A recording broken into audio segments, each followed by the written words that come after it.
I said it. Here. First. I said it here first. What's up, world? It's your boy J Star. Finally back on Set It Here First by myself. But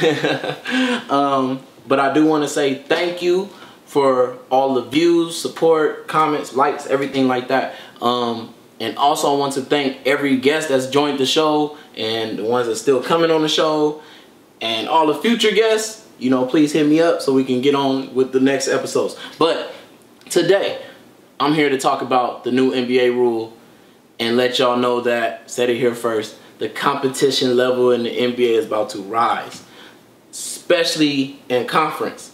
The new rule that came out today here, I'm going to go ahead and start my recording here on my screen so y'all can keep up with me. So here we are. We got the new post here from New York letting you know that there will be no division leader. You know how it used to be, like you was the lead in your division, you automatically made it into first or fourth place. That will not matter anymore. They changing all that.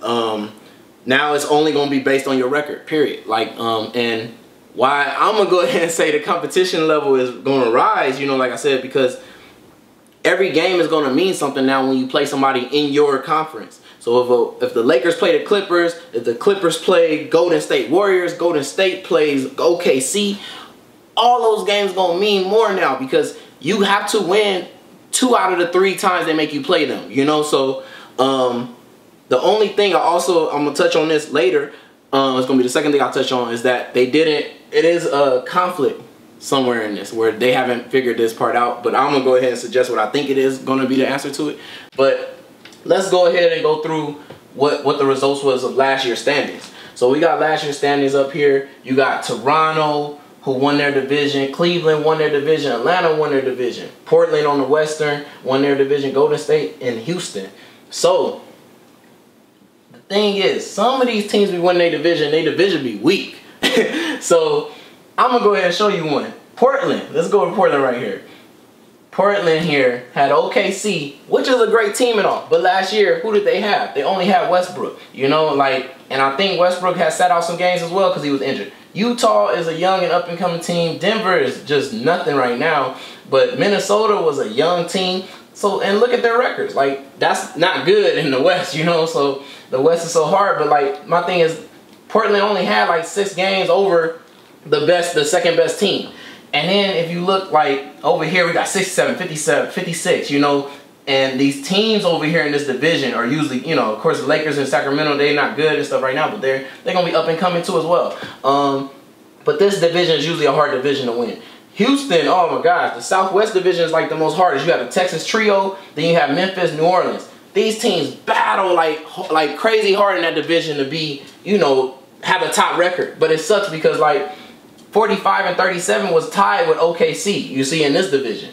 But if OKC supposedly was the #1 in their division, that would have automatically put them in the #4 spot, period. You know what I'm saying? Like, and that's not going to matter no more. It's only going to matter that out of OKC and New Orleans right there, it's only going to matter that the times that they played each other, who won 2 out of the 3. That's all that's going to matter.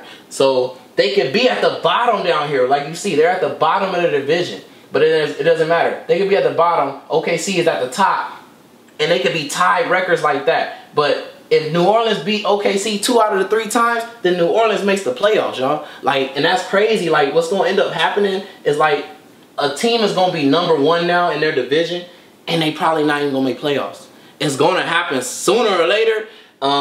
You know, even if it doesn't happen next year, probably, I'm pretty sure, like when you're #1 like this in your record, it was better than most teams, you know, even in other divisions, you see. So, but it's really close. Like, if you look at it too, 51 and 31.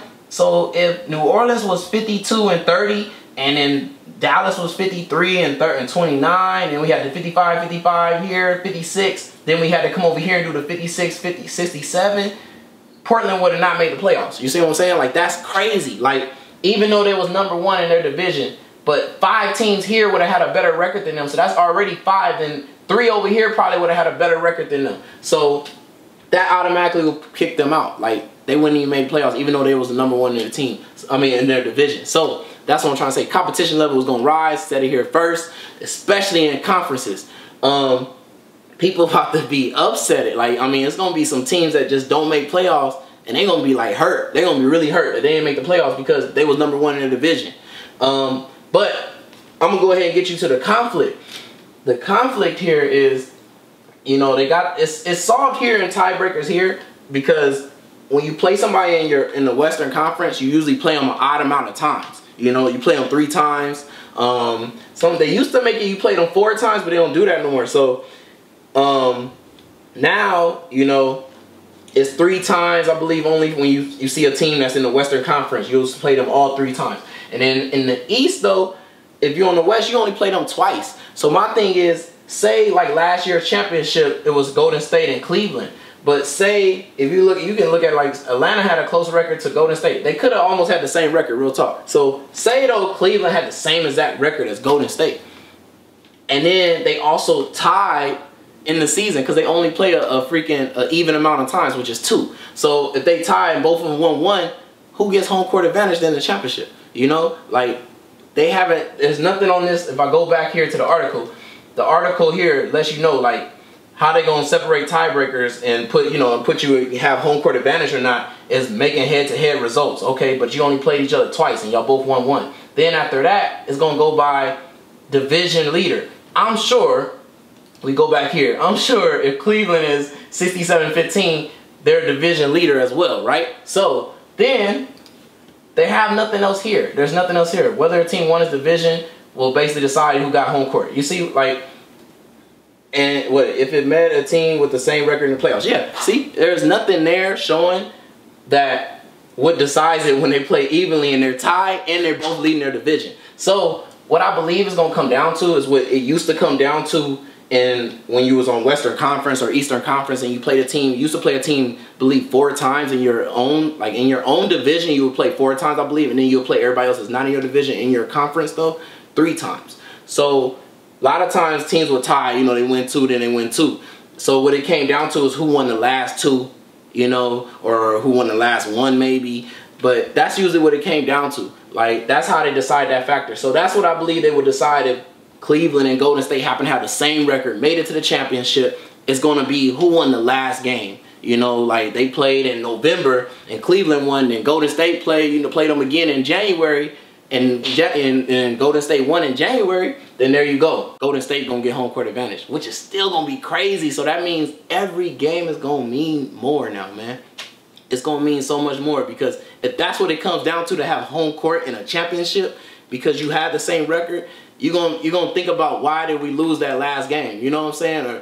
Or why did we lose the last 2 games? Or whatever it is that makes you be tied. Like, tiebreaker is going to mean, like, be everything now. It's not going to be about division leader no more. It's going to be about, did we tie them, or we played them twice already. We got 1 more game against the Heat. You know, Cleveland going to be like, we got to beat the Heat, you know, that next game or something like that. So it's going to be crazy. I can't wait to watch this year's season.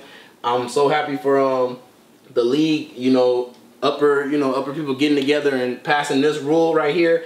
Like, and it's going to affect already this season. And this season's already set up to be like one of the most exciting NBA seasons, y'all. Come on now. But like I said, heard it here first. I'm said it here first. Competition level's about to rise. You better be ready to watch every game now, especially when your team is playing somebody in their conference.